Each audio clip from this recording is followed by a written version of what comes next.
É com satisfação que mais uma vez estou perante todos vocês e meus amigos ouvintes que agora estão me ouvindo neste segundo vídeo, segunda parte do vídeo, a continuidade do que se falava no anterior sobre a apostasia alfa e o ômega. Quero lhe chamar a sua atenção para a mensagem a seguir, que vou expor a todos vocês. E fiquem atentos porque tenho muito ainda a dizer para todos. Apesar de tudo, entre todos os grupos existentes que não creem na Trindade, se negam, além de não se crer na Trindade, como a Igreja Adventista acredita, mas como esses grupos também que se identificam também como adventistas, mas não creem na Trindade como a Igreja, é claro que, no entanto, a Trindade é um engano, porque não existe no céu 3 pessoas divinas. Esta é a questão a ser observada. Não existe 3 pessoas para ser adorados. Só existe 2 pessoas. Logo, a palavra, no entanto, Trindade significa três, dade, divindades, ou 3 divindades, ou mesmo 3 deuses. Porque seria se caso fosse 3 pessoas. Como não existe 3, só é 2, então são 2 pessoas, 2 divindades, o Pai e o Filho. Então significa aí que somente esses 2 aqui é Deus. Não existe 3, pessoas que são essas 3 pessoas divinas, deuses. Somente 2. Porque a Bíblia só enfatiza 2 pessoas. O Espírito Santo, quando surge na Bíblia, falando aí na Bíblia como um ser pessoal, não está se referindo a outra pessoa, à parte do Pai e do Filho, e sim à personalidade tanto do Pai como do Filho. Porque o Espírito é tanto de Deus o Pai como de Deus o Filho. E este Espírito é o que Deus nos concede, que por meio deste Espírito Ele nos dá vida. É o sopro de Deus em uma situação, noutra é o poder, noutra é a glória, noutra é a palavra e noutra é a personalidade, a mente de Deus ou a mente de Cristo. Mais descrita, como vemos em 1 Coríntios capítulo 2, versículo 11, que nos diz que ninguém sabe as coisas do homem a não ser o Espírito que nele está. Assim também ninguém sabe as coisas de Deus a não ser o seu Espírito que nele está. Ou seja, ele faz uma observação, compara uma coisa com a outra. Ou seja, assim como o homem tem o seu próprio Espírito, e somente por meio desse Espírito o homem sabe todas as suas coisas, porque é ele próprio, a sua própria mente, assim também Deus, em suas particularidades, ninguém sabe a não ser o seu próprio Espírito. Ou seja, ele faz uma observação tanto do homem como do próprio Pai, Deus o Pai, como Filho. Então, porque quando se fala Deus, aqui não está especificando quais das 2 pessoas. Aqui está mostrando que tanto faz uma pessoa como a outra. Está se referindo aos 2 ao mesmo tempo. Mas nunca aborda exatamente, diretamente a uma pessoa especificamente. Sempre se expõe as 2 pessoas ao mesmo tempo nesse termo Deus, que no hebraico Elohim é plural, mas este não é o fato que estaria abordando aqui para você. Então, eu só estou fazendo aqui uma observaçãozinha rápida para esquentar o assunto. No livro de Hebreus, que é a primeira passagem que vamos analisar aqui, nesta segunda parte de estudo do assunto do alfa e o ômega, no entanto, já vimos que o conceito do alfa é a apostasia em que Kellogg's difunde o conceito do panteísmo, em afirmar que se Deus é um espírito, logo Deus, como sendo um espírito, é uma força, uma energia, e faz com que tudo passe a existir. Então a matéria é Deus, a pedra, a água, o ar, as árvores e você mesmo, o que você come, tudo é Deus, porque Deus é apenas uma força que deu origem a tudo, e tudo é matéria, é energia, e Deus é energia também, é espírito. Então, tudo é Deus. Esse é o conceito do panteísmo. E dentro do panteísmo, no vídeo anterior, expus ali alguns pontinhos, né, que um pastor adventista, um ex-adventista da igreja oficialmente falando, porque passou a desacreditar, de não acreditar, né, não acredita mais, desacreditou da Trindade, por algumas observações lógicas que Ellen White se expõe em mostrar nos originais, né, de lá mesmo, que eles têm lá. Nós não temos lá aquelas literaturas aqui, mas são traduções, né, cópias dos livros que tem por lá. Livros a mais, que muitas das vezes não temos aqui, em que Ellen White mostra algumas declarações contradizendo Kellogg's sobre o conceito do panteísmo. E mostrei aí alguns textos no vídeo anterior, assim, uma figura dos vídeos, do vídeo que foi exposto, né, este material, algumas palavras que Kellogg's, né, estava expondo de que passou a acreditar na Trindade. E que do panteísmo se seguiu o conceito da própria Trindade. E foi mostrado pelo anjo a Ellen White que esta apostasia se chamaria de alfa. A apostasia alfa se seguiria, assim por sua vez, uma variação de doutrinas, heresias, né, que se consistia na apostasia alfa. Uma delas, o panteísmo, depois se seguindo a Trindade. Mas o ômega viria mais tarde, né, com grande escala, se agigantando até a volta de Jesus. No livro de Hebreus, no capítulo 1, exatamente no capítulo 1 de Hebreus, no versículo 2 e no versículo 3, nos diz duas coisas importantes que quero lhe chamar a sua atenção para você que é desses grupos que não aceita que Jesus é Deus. Aqui nos mostra duas coisas importantes. Uma, que não é o que eu vou abordar em grande escala. A outra, que é o versículo 3, é o que eu vou expor para você, que é o ponto fundamental deste segundo vídeo. Vamos começar aqui com o segundo versículo 2. Mas para não sair do assunto, vamos ter que ler o 1 para você entender o 2 aqui, né? Havendo Deus outrora falado muitas vezes e de muitas maneiras aos pais pelos profetas, que Deus é esse aqui que está sendo identificado, é o Deus o Pai.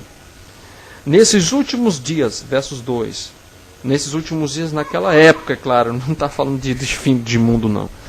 Nesses últimos dias nos falou pelo Filho, a quem constituiu herdeiro de todas as coisas, pelo qual também fez o universo. Olha só, aqui nos mostra exatamente que Deus nos fala por meio de seu Filho nos últimos dias, naquela época lá em que Jesus estava, aqui na terra. E declara que Deus, né, que fala por meio de seu Filho, também, ao constituí-lo herdeiro de todas as coisas, pelo qual também fez o universo. Notem, o Pai operou na criação de todo o universo. Percebeu? O Pai opera toda a criação por meio do seu Filho. Então, por esta razão, você pode notar que não é o Pai que cria as coisas diretamente.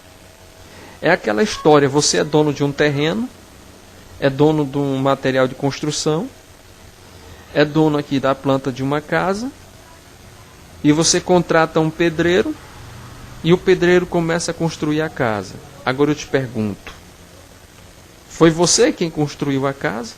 Não foi. Foi o pedreiro que construiu. Mas quem é o dono da casa? Quem é o dono da planta?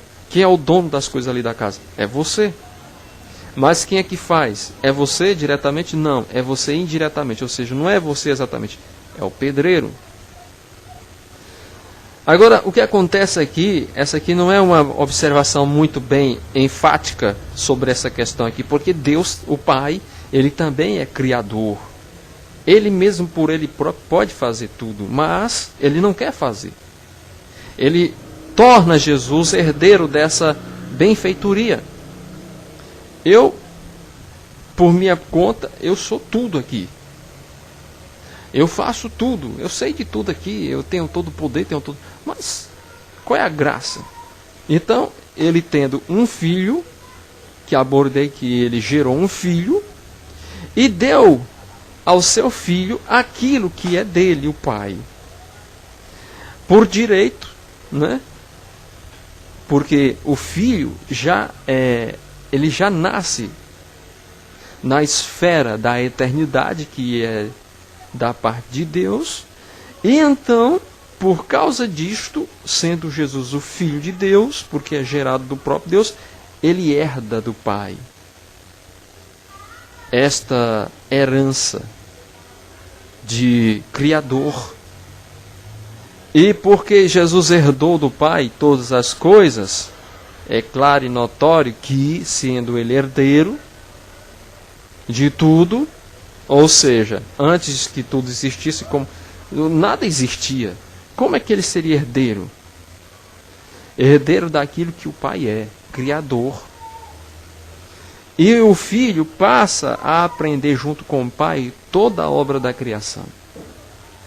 E por estas razões Jesus começa a operar a criação. E o Pai cria por meio do seu Filho. Tem pessoas por aí que dizem o seguinte: Jesus só vai ser Deus quando Deus morrer, Deus o Pai morrer. Por quê? Porque para Jesus ser chamado Deus, né, ele tem que substituir o Pai. Ele tem que substituir o Pai, porque o Pai só é o Pai que é Deus aqui. Jesus não é Deus. Tem esses dizer por aí. E só quando Deus, o Pai, morrer, é que Jesus é que vai ser Deus. Vai ficar no lugar de Deus aqui, o Pai. E como o Pai nunca vai morrer, então Jesus nunca será Deus, em nenhum momento. Tem esse dizer também por aí. É um dizer tão furado, estúpido, que não é o que a Bíblia diz. Mas, se for por esta razão, eu pergunto, quando é que um filho herda alguma coisa que pertence ao pai? Hein? Não é quando ele morre? Então, se eu, como filho do meu pai, só vou ser herdeiro do que é do meu pai quando ele morrer, eu pergunto, não será isso, esse tipo de pensamento, que Jesus só vai ser Deus quando Deus, o Pai, morrer? Então, se o Pai nunca vai morrer, então Jesus nunca vai herdar essa ideia de ser Deus igual ao Pai. Ora, meu amigo, como é que você poderá imaginar uma coisa dessa, se a própria Bíblia diz que Jesus é herdeiro de todas as coisas que pertencem ao Pai? E o Pai não morreu ainda aqui, uma vez porque ele nunca vai morrer na realidade. Então, e por que Jesus é herdeiro? É óbvio que, no entanto, o Pai dá estas coisas que é dele para o Filho. E o Filho, herdando do Pai esta atitude de Criador, e Jesus passa a criar todas as coisas. Ele não herda, não é as coisas que foram criadas.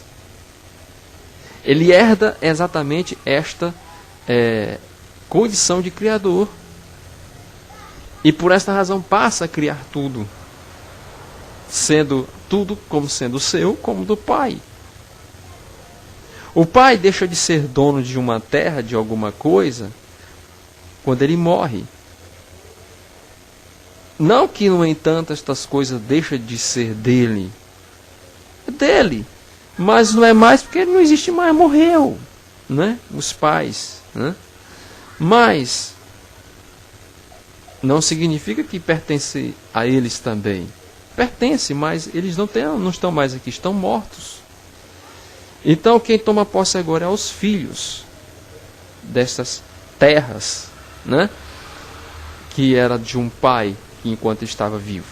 Mas Deus, como Deus não morre, o Pai de Jesus Cristo, Isso não impede de que o Pai entregue a Jesus Cristo, né? Entregue a Jesus Cristo os direitos em todas as coisas que pertencem a Ele, o Pai.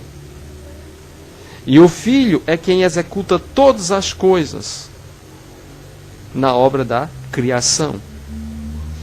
É o que podemos notar e perceber exatamente nesse segundo verso de Hebreus capítulo 1.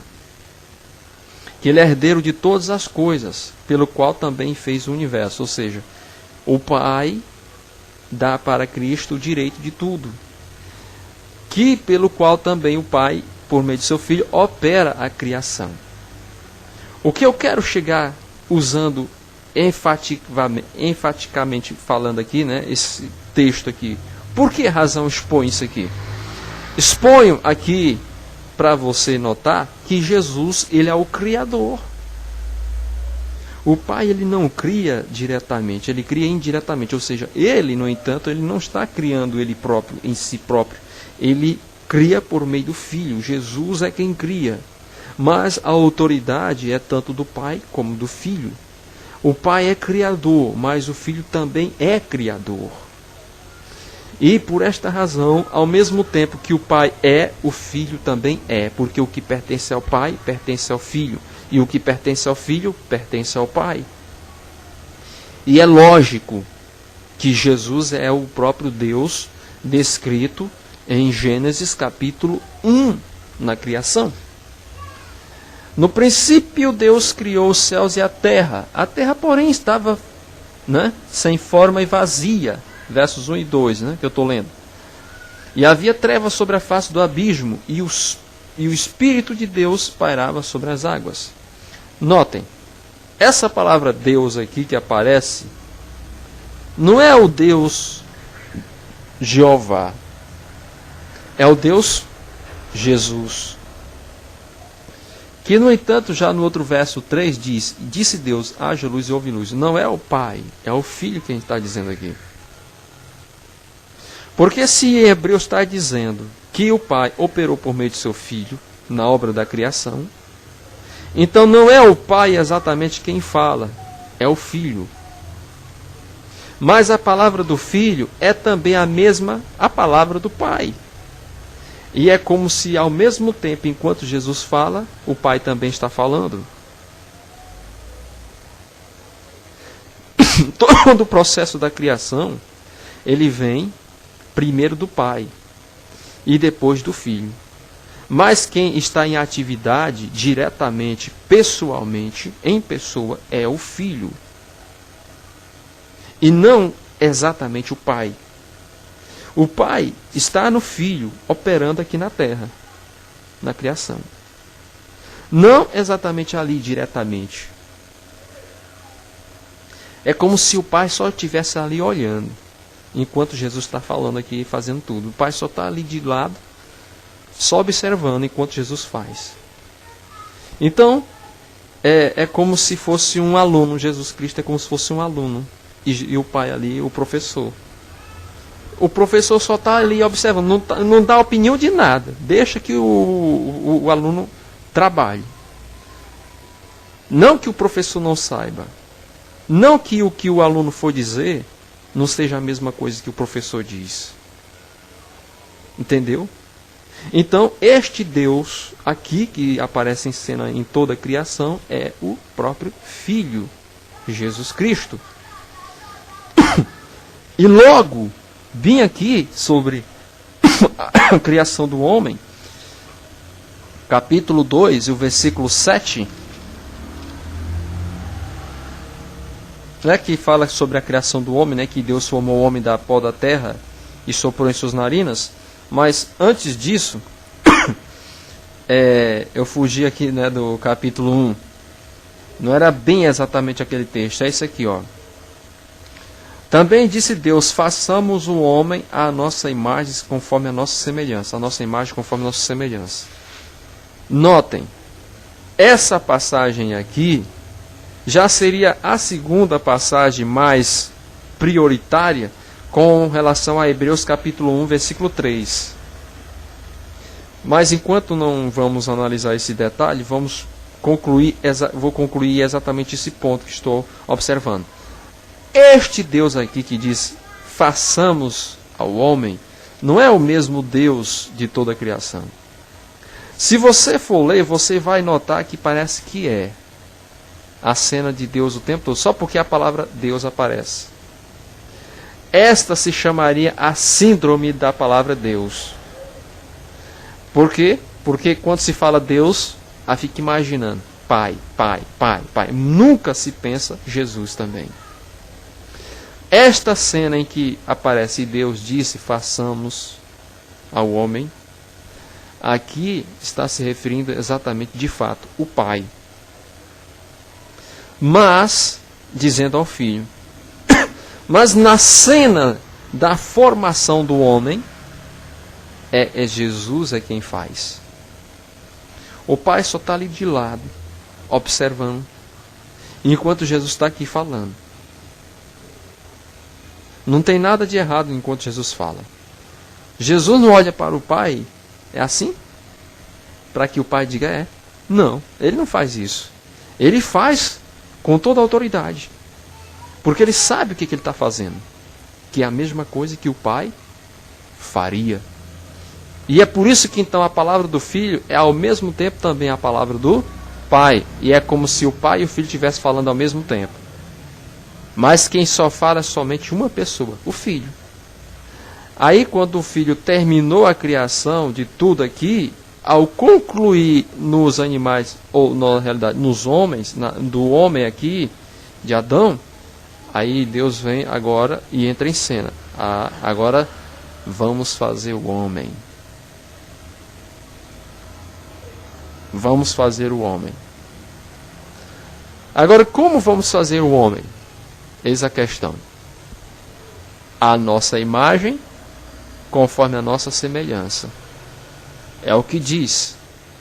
Então Jesus começa a fazer o homem do pó da terra, exatamente em Gênesis 2:7, e depois sopra em no seu nariz, né? Sua narina, o fôlego de vida, que é o Espírito de Deus, dele lá, entrando em Adão, para trazê-lo à vida. Então,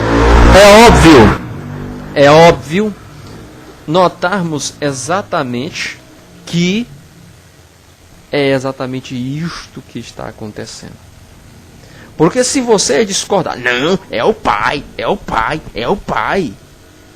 que está acontecendo aqui na criação. Então você vai contra o que está aqui em Hebreus. Que o Pai opera na obra da criação por meio de seu Filho. Olha o que está dizendo. Aqui constituiu o herdeiro de todas as coisas, pelo qual também fez o universo. O Pai fez por meio do Filho o universo. Não foi o Pai quem fez o universo diretamente, foi o Filho. Será que as pessoas desses grupos não enxergam isso, não? E que o Deus aqui na criação é o próprio Jesus, mas quando chega aqui, Deus falando, façamos ao Pai, com relação à criação do homem. Não vê isso, não? Se não querem dar a mínima satisfação, o problema é de vocês. Eu não tenho nada a ver com isso. É por isso que no texto, no vídeo anterior eu dizia, eu não vou mostrar certas coisas, porque não adianta. Porque são gente tão imprudente, tão miseráveis, e hipócritas e orgulhosos, que na hora que a gente procura mostrar e observar exatamente a interpretação do texto, desse com aqueles de lá, de Hebreus com Gênesis, fazem fazer pouco do que a gente está dizendo, mostrando. Como se agora fosse eles que tivessem, então, a palavra a ter que ser declarada. Aí eles passam a ensinar a Deus como é que é as coisas aqui. Que é Deus que tem que dizer e não eles. Aí, no entanto, eles que se colocam acima do que está escrito na Bíblia. E a gente tem que agora abordar esse tipo de comentário, porque é o que está acontecendo. Esse povo é um povo muito arrogante em desconsiderar exatamente as coisas. Se fosse para puxar o saco deles, eles falavam a mesma coisa. Mas como eles não acreditam, então eles largam o cacete no assunto, simplesmente porque o que está sendo dito, exposto, vai contra o que eles dizem. E porque eles não querem aceitar algo que vai contra o que eles dizem, então eles pegam a fazer qualquer coisa para desfazer o que está sendo dito. Então, o Pai opera na criação por meio do Filho. Então quer dizer o quê? Que é o Filho que faz a criação. Então aquele Deus que está falando aqui é quem? É o Filho. Baseado aqui no Hebreus capítulo 1, verso 2, é o Filho. Não temos como escapar disso. Agora, quando se trata... Eu não creio na Trindade, não. Mas quando se trata para querer desfazer da Trindade, qualquer textinho, explicação mais besta que for, eles aceitam. Mas quando se trata de uma coisa que eles não querem admitir como verdade, eles metem ao cacete para não querer dar ouvido. Mas se eu explicar uma explicação besta dentro de um texto da Bíblia para derrubar a Trindade, eles aceitam.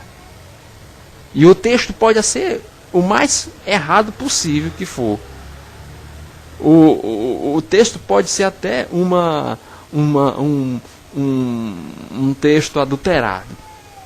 Eles aceitam. Mas quando se trata de algo que eles acreditam, e quando eu mostro que na realidade o que eles estão pensando não é verdade, eles metem ao cacete. Agora, se eu usar um texto aqui para inventar alguma explicação contrária ao que o texto está dizendo, inventar alguma coisa para defender aquilo que eles aceitam como verdade, aí eles aceitam. Eu até perguntaria para esses bandos de grupo por aí afora: como é que vocês me explicariam então isso? Que Deus opera por meio de seu Filho. O que é Deus operar por meio de seu Filho? O que é eu fazer algo por meio de alguém? Não é aquela pessoa lá que vai fazer, não é eu. É alguém lá que vai fazer, não é? Então, será que você é muito burro ou se faz de burro em não entender isso? Ou eu que estou sendo burro aqui e não estou entendendo nada sobre o que é alguém fazer algo por mim? Por mim. Ou seja, eu não vou fazer, você vai fazer por mim aí essas coisas. O que quer dizer isso? Que ele lá vai fazer para mim isso aqui. Não sou eu não, é ele lá. Então é isso que o texto está dizendo. O Pai opera por meio de seu Filho na criação do universo. É o que o texto 2 de Hebreus 1 diz. Então quem foi que criou o universo? Foi Jesus, baseado nisso aqui. E é claro, notório, que então esse Deus aqui na criação do mundo é Jesus. Mas quando aqui aparece e Deus diz, façamos o homem, quem é que está dizendo isso aqui? É o Pai, é o Filho. Agora vamos fazer o homem, a nossa imagem e semelhança. Você já fez tudo aí, né? Tá, agora vamos fazer o homem. Mas como é que o Pai vai dizer vamos fazer o homem se ele não está fazendo? É o próprio Filho que está fazendo. É porque o Pai está operando por meio do Filho. E é por isso que ele diz, agora vamos fazer. Entendeu? É aquela mesma história. Não é você quem constrói a casa, é o pedreiro. Aí você chega, agora vamos fazer isso aqui, ó. Mas desde quando que você fez alguma coisa aqui para dizer isso? Na realidade você não fez nada. Mas nesse caso aqui é como se você estivesse fazendo, porque você é que está administrando a obra. Entendeu? O Pai está ali como administrador. O Pai ali só está de lado, ali só observando a criação sendo feita pelo Filho. Então, tanto o Pai como o Filho é Deus. E é uma comprovação de que se Jesus não fosse Deus, ele não criava. Ele não era criador de nada. Ele não era criador. E eu pergunto, você tem poder para criar a vida? Não tem, né? E Jesus ele mesmo disse, eu sou a vida. Ora, demônio nenhum, ser humano nenhum, anjo nenhum, por mais poderoso que ele seja, não tem como eles dizerem que eles são vida. Só Jesus é. Então significa o quê? Que ele é Deus por isto. Ele é a vida. É o mesmo que eu dizer, eu sou Deus. Eu tenho um poder para te dar a vida, criar a vida, te dar a vida, né? Então, agora vai dizer que a gente pode criar a vida, ou na realidade um DNA capaz de criar um ser humano igual o ser humano aqui e tal. Tem essa capacidade, você tem. O anjo tem essa capacidade de formar aqui um DNA, juntar as moléculas aqui e tal e formar outro ser humano igual Jesus Cristo. Eles podem compreender alguma coisa da estrutura do DNA e formar alguma coisa com isso. Mas igual a Jesus, com certeza eles não fazem. Não fazem. Jesus é Deus. Ele é o Criador também. Mas o texto que vamos analisar com mais profundidade, que já vimos esta passagem aqui, né, o que é o 2, vamos analisar aqui o 3. Ele, de quem é que estamos falando? Jesus, né? Que é o resplendor da glória e expressa. E a expressão exata do seu ser. Sustentando todas as coisas pela palavra do seu poder. Ou seja, Jesus, ele é chamado aqui, identificado aqui, que ele é o resplendor da glória e expressão exata do ser do Pai. De quem é que está se falando aqui? Que o Pai falou por meio de seus profetas. Deus falou por meio de seus profetas. Esse Deus aqui é o Pai. Porque se não fosse o Pai, não estaria dizendo isso aqui, né? Nesses últimos dias nos falou pelo Filho. Porque se fosse o Filho, não estava escrito isso aqui. Então é o Pai. Né? Aí o 3 identifica que o Filho aqui, né, falando do Filho, ele que é o resplendor da glória e a expressão exata do seu ser. Do ser do Pai. Então, Jesus, ele é a expressão do Pai. Exata. Jesus não é uma cópia, não é uma imagem de Deus como o homem foi feito. Jesus, ele, se falando da imagem, Jesus, ele é perfeitamente o que é Deus, o Pai. Jesus, ele é exatamente o que o Pai é. O que é o Pai? Ele é Deus. Jesus também é Deus. O que é que o Pai é? Um Criador. Jesus também é Criador, como vimos há pouco. Se não fosse Criador, não estaria escrito lá em Hebreus, capítulo 1, versos 2, que o Pai operou por meio do seu Filho na formação do universo, né? Então, Jesus é Criador, Jesus é Deus, Jesus é a luz, Jesus é vida, Jesus é tudo na minha vida. Então significa que Jesus é exatamente aquilo que o Pai é. Anjo não é o que Jesus se expressa ser. Os anjos dependem de Jesus para tudo. Sem mim nada podeis fazer. É o que Jesus fala. Por quê? Porque Ele é o que o Pai é. Então, nisto tudo, podemos notar que Jesus, Ele é tanto que o Pai é.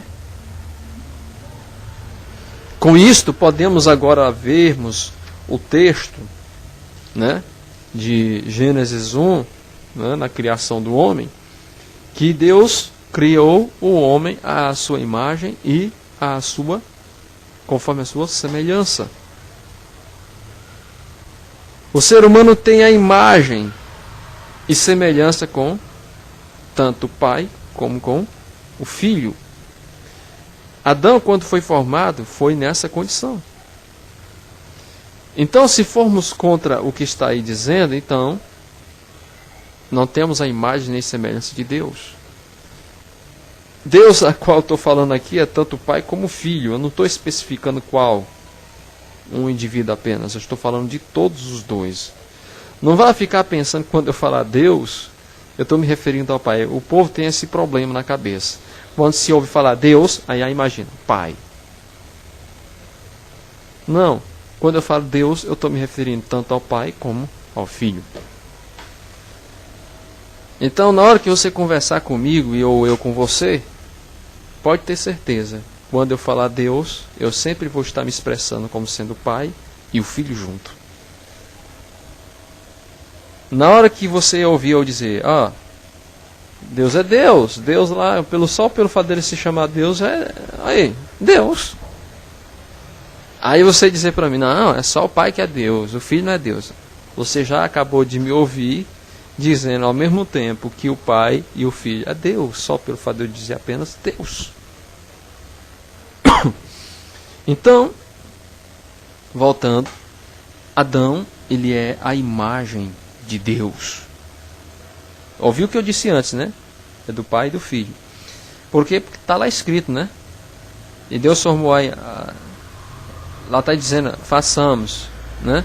Então são duas pessoas aqui, o Pai e o Filho, na criação. Baseado em Hebreus capítulo 1, verso 2, né? Que o Pai opera por meio do seu Filho na criação do universo. Então são duas pessoas. Então,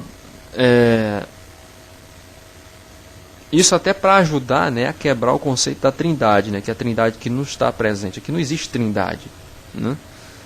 Então, você pode notar aí que o homem é semelhante a Deus. Esse Deus seja os dois ali juntos, né, o Pai e o Filho. É a imagem deles ali. E semelhança deles. O que eu quero chegar aqui é o seguinte. Se o homem tem a imagem de Deus aqui, e a sua semelhança, logo ele leva em si algo que é de Deus. O que é? O caráter. A personalidade de Deus, o caráter de Deus está no homem, em nós, seres humanos. O que é que significa tudo isto? Que nós temos uma participação com Deus naquilo que Ele é. O que? Temos uma participação naquilo de quem Ele é em caráter. Ou seja, nós não somos criadores. Perdão pela minha palavra em dizer naquilo que Ele é, porque aquilo que Ele é no sentido em que devemos participar é do seu caráter. Nós não somos criadores, nós não temos capacidade de formar um DNA e desenvolver células, né, para construir um ser humano. Isso aí a gente não tem capacidade. Podemos fazer alguma coisa, né, parecida, mas igual não. Então, é claro que por esta razão, nós sendo a imagem e semelhança em caráter, personalidade nesse sentido aqui, permanecemos na eternidade. Mas, desfigurando esta imagem, estamos nos desviando daquilo que Deus é. Um Deus de caráter, um Deus de amor, um Deus que tem uma personalidade perfeita. Também devemos ter uma personalidade perfeita. Exatamente quando se trata da queda do homem no jardim do Éden, lá quando comeu do fruto proibido,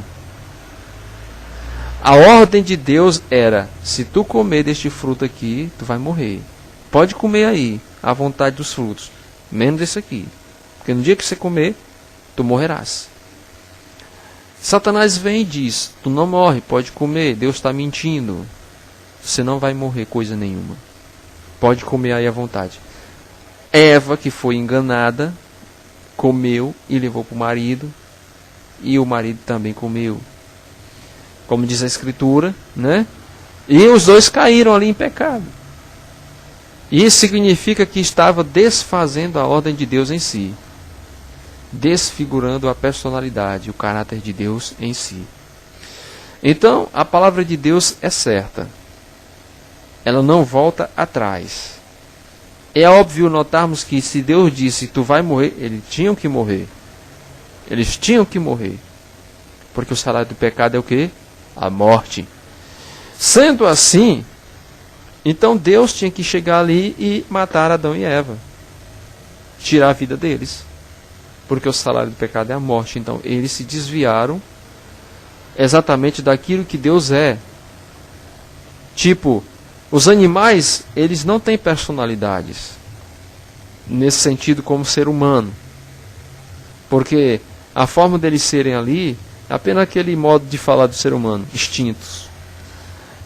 E, por esta razão, o que torna pessoal é exatamente um ser que tem uma capacidade de pensar, raciocinar. Os animais não são atribuídos a isso, não tem isso. Este ato de raciocínio, isto é um dom que pertence a Deus, que foi dado ao homem, é uma forma de se identificar com Deus. Mas mesmo assim o homem se tornando parecendo como uns animais, né, agindo pelo instinto, pelo desejo, desfigura a imagem de Deus. Você está se desviando daquilo que Deus é e se tornando um ser animal. E isso significa que estamos nos apartando de Deus, e o resultado disso é o quê? Morte. Porque permanecer nesse estado de personalidade segundo o caráter de Deus, estamos vivendo. Se desviamos deste conceito de personalidade individual de Deus, que nós temos agora em nós, estamos nos apartando disso, morremos. Por isso morremos. Então, Deus vem para tendo que tirar a vida do homem e da mulher. Mas Ele não faz isso. Ele não faz isso. Ele, Jesus, tem um plano. Tem um plano de redimir o ser humano do seu pecado, para trazê-lo de volta à vida, para a eternidade. Agora vamos analisar aqui o assunto que diz respeito a este detalhe muito importante. A lei de Deus foi transgredida. A lei de Deus é tão perfeita como é Deus perfeito. A lei de Deus é tão imutável assim como Deus, o Pai, é imutável. Estou falando agora do Pai. E o Filho, ele tem estas prerrogativas. O Filho, criando o homem, dá essas informações para o homem. Olha, se tu comer isso aqui, tu morre. Se tu não comer isso aqui, tu vive. Coma daquilo ali. Disso aqui não. Certo. A personalidade de Deus é que o ser humano faça conforme que Deus está dizendo para ele. Tanto seja o pai como o filho. De igual modo. Porque a palavra de um e do outro é a mesma coisa. Não muda em nada. Por isso é que eles são um Deus. É nisso aqui que eles se constituem um Deus. Não é em pessoa, indivíduo, e sim em personalidade. Em autoridade, poder, leis e governo. É nisso que eles se constituem um Deus. Aí o povo fica fazendo bagunça, né, nesse ponto, que é uma coisa tão simples de se entender. Faz complicar tudo aí, né? Então, o homem pecou, manchou o caráter de Deus que havia nele. E, para ser purificado da morte eterna, do pecado que ele tinha cometido, alguém tinha que morrer no lugar dele. Jesus Cristo se colocaria no lugar do homem para morrer por ele. O que significa aí? Significa que se Jesus, se colocando no lugar do homem, morrendo por ele, fizesse isso, ele estaria purificando o seu caráter que havia sido manchado pelo homem. Jesus agora toma o lugar do homem, naquilo que o homem errou, e numa condição ainda num corpo pecaminoso, semelhante à carne pecaminosa, como vemos em Romanos, parece-me que é 8:3, sobre a carne pecaminosa, semelhante à carne pecaminosa que Jesus veio, decaída há 4.000 anos em pecado, que Jesus veio nessa condição,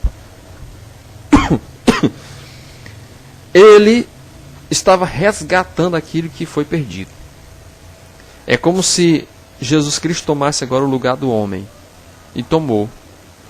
E por causa desta tomada, ele permanece para sempre aqui.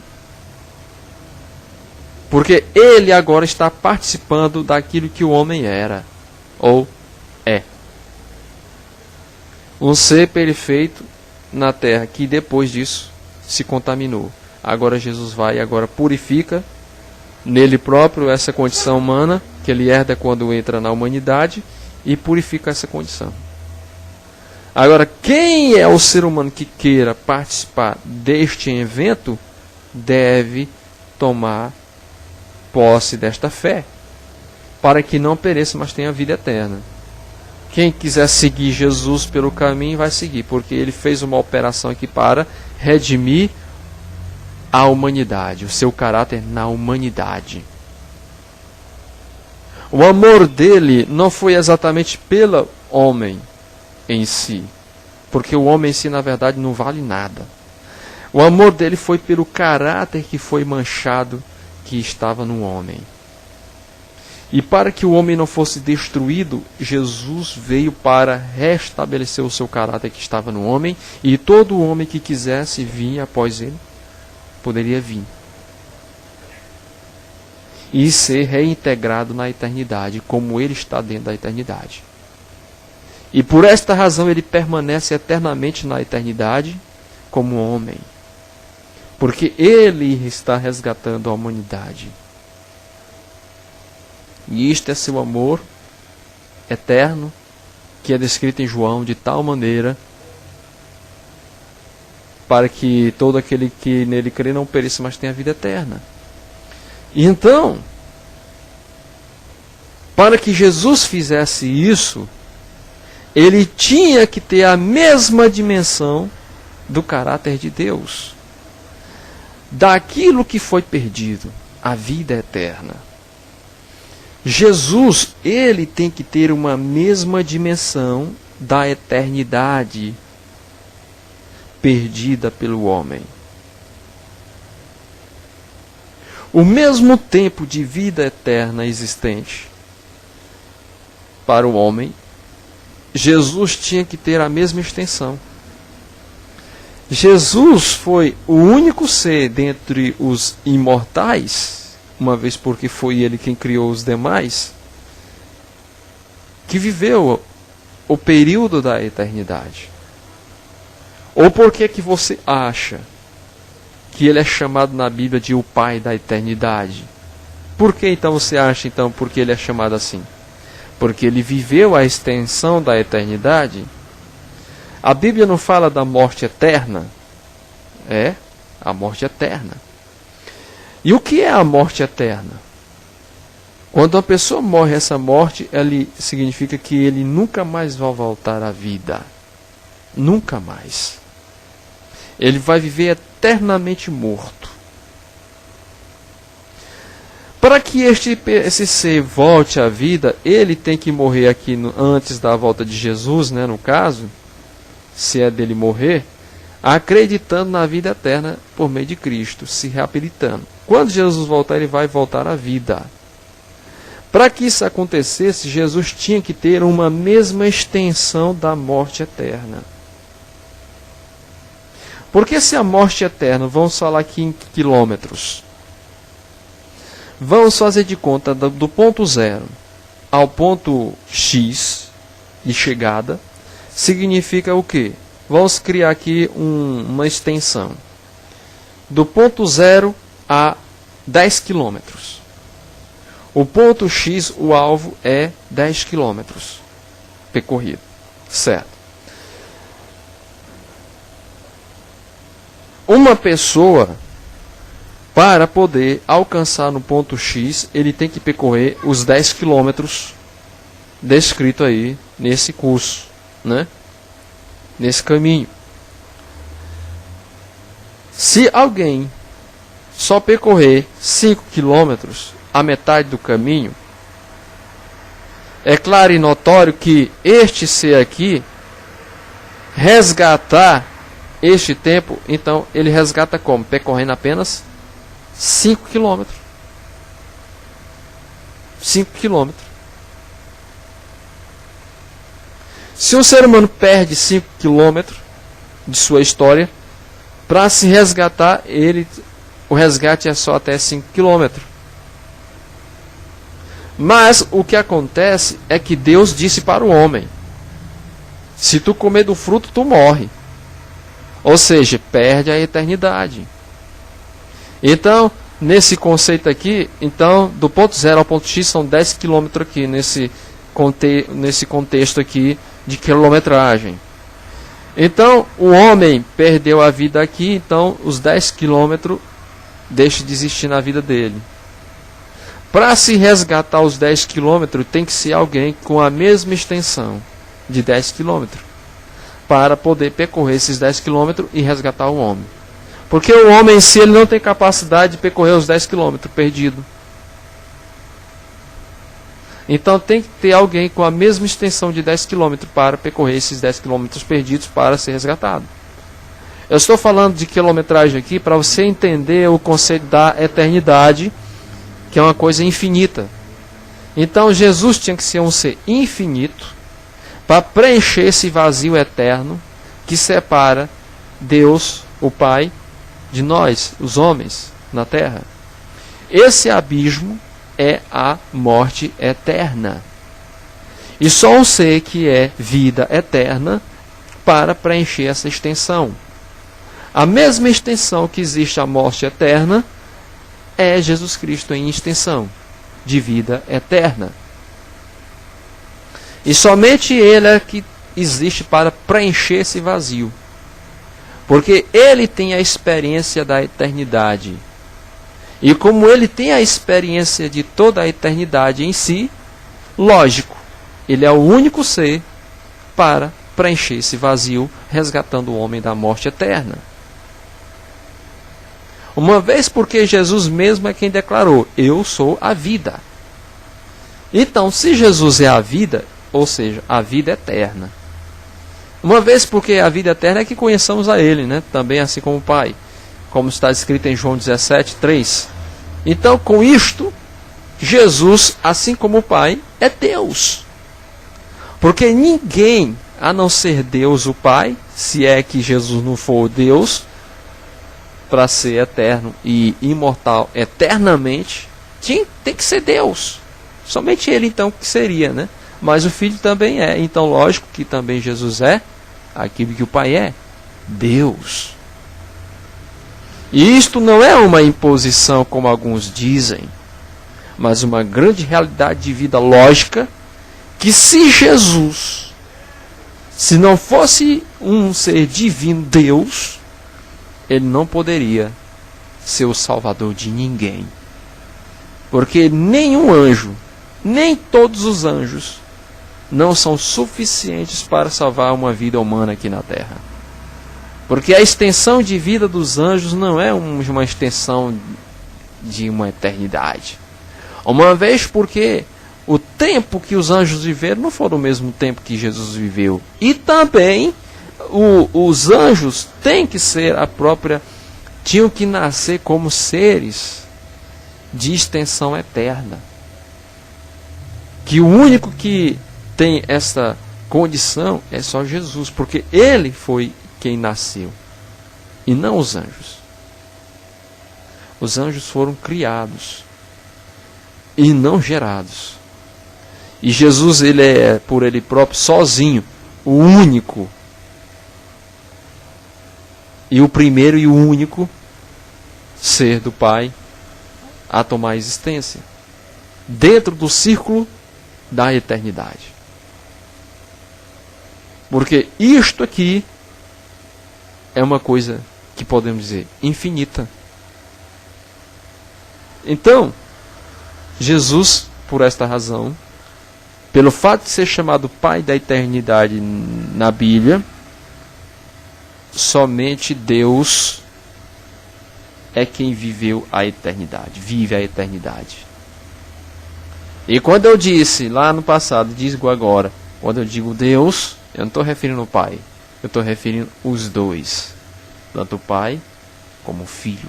Somente Estes é que tem essa prerrogativa tal. Não é uma imposição.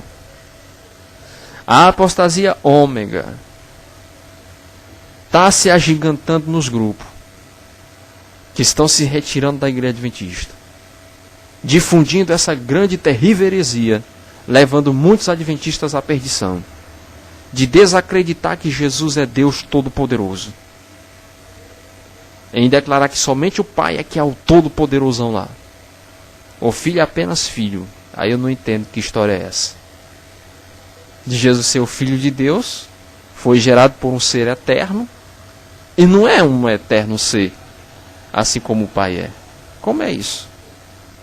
Eu não entendo, porque se é Filho, logo ele é aquilo que o Pai é. Então, Jesus tem a mesma extensão da eternidade, porque ele viveu isso aí. Agora, quanto tempo equivale isso? Isto não está ligado à nossa parte física de nosso universo. Porque isso aqui não se estuda em algarismos, o período da eternidade. Isto aqui é numa esfera que nós não nos cabe. Nem os anjos não podem entrar nessa condição. O primeiro que tentou fazer isto se perdeu. E você sabe quem é.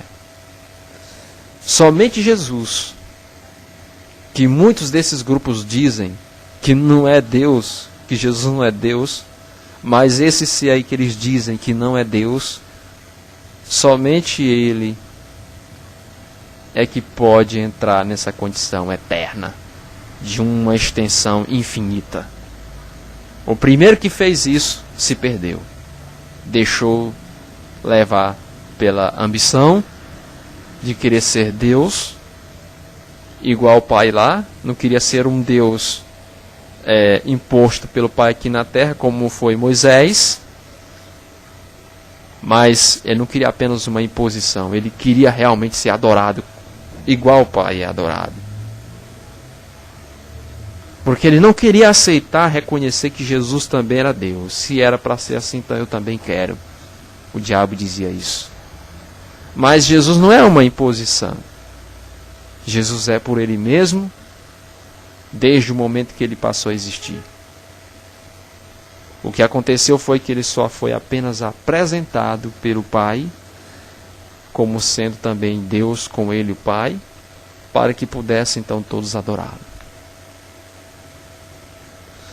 Como único Deus, se refere a uma única autoridade, porque o trono significa o poder de execução daquele indivíduo que senta no trono, a majestade daquele ser, a força daquele ser, a autoridade e supremacia daquele ser. E não é o Pai apenas, o Filho também está ali, porque o trono é tanto do Pai como do Filho, conforme que está escrito em Apocalipse.